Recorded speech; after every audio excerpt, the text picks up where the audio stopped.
C'est d'essayer de proposer des services de transport qui soient à la fois de dimension industrielle, donc pouvoir transporter du fret standardisé, qui soient compétitifs. Compétitif ne veut pas dire low cost, ça veut dire surtout avec une valeur ajoutée cohérente par rapport au marché.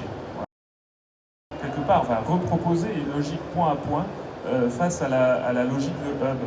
Et je trouve que ça c'est assez fertile parce que ça pose la question finalement en termes énergétiques, en termes au final d'impact sur la planète, puisqu'on sait qu'aujourd'hui il n'y a plus que la productivité à prendre en compte et aussi l'impact de nos activités.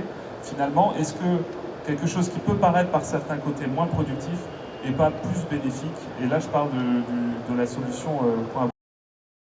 Il faut savoir être flexible, et finalement la question qui est posée aussi au digital, c'est comment être vraiment une clé à molette, pas un remplaçant, mais une vraie clé à molette capable de s'adapter finalement, et dans un monde du futur, d'être en capacité, vraiment compte tenu des contraintes locales, à proposer les meilleurs services de transport, à la fois en termes énergétiques, d'impact, et, voilà, et de productivité. En tout cas, nous, c'est ce qu'on va rechercher dans les prochaines semaines pour proposer tout ça aux chargeurs qui nous font confiance. Merci.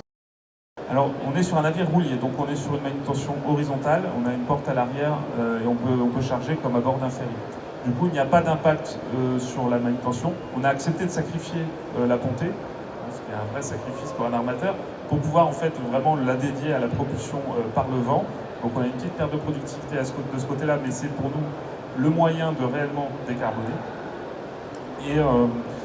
Mais en termes de manutention, ça n'a pas d'impact. Cela dit, il y a des projets qui envisagent ça pour du porte-conteneur, et c'est aussi ce qu'on fait, parce qu'on est poussé par nos chargeurs à dire « Ok, c'est bien, je vous ai confié le pourcentage que vous pouviez prendre de mon fret, comment demain je peux passer 100% mon flux par ces moyens-là ». Ça, c'est vraiment une question. Hein. Aujourd'hui, il y a une demande, en tout cas du sens France vers les États-Unis, qui est vraiment en train de grossir. Notamment, il y a une coalition qui va être lancée de chargeurs pour ça. Et donc, il va falloir être capable aussi de gérer les interférences entre dégréments, des utilisations de tirants d'air et les systèmes de chargement. Alors, ça, on sait le gérer avec les châteaux. Il va falloir aussi le gérer potentiellement demain avec des barres. Merci. Complètement, c'est vrai que le conteneur est un mode de transport qui s'est imposé et qui, je dirais, ne va pas, à mon avis, reculer, disparaître demain. C'est clair.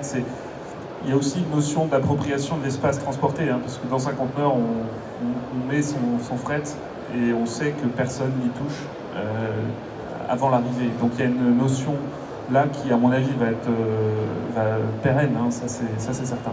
Par contre, ce qui, je trouve, ressort beaucoup, c'est cette notion d'ambivalence entre recherche de productivité et la vulnérabilité finalement qu'elle donne à la fois de permettre comme ça de laisser des ouvertures pour que quelqu'un prenne des positions dominantes, mais aussi à la fois dans la massification et puis dans la digitalisation, le fait qu'on est vulnérable à un blocage, on est vulnérable à, et du coup un blocage sur un port qui fait toute l'Europe, et du coup ça devient totalement fou. Et finalement, il y a aussi le côté je me pose la question d'à quel point l'humain reste capable de venir pallier. Parce que sur les navires, on a souvent cette question d'automatisation, forcément, comme sur tout véhicule, et on compte sur l'humain qui est embarqué pour pallier. Et ça, c'est très bien, mais il faut que l'humain soit entraîné. Et pour que l'humain puisse être entraîné pour pallier quand ça ne marche pas, ça veut dire qu'il faut qu'il intervienne quand ça marche.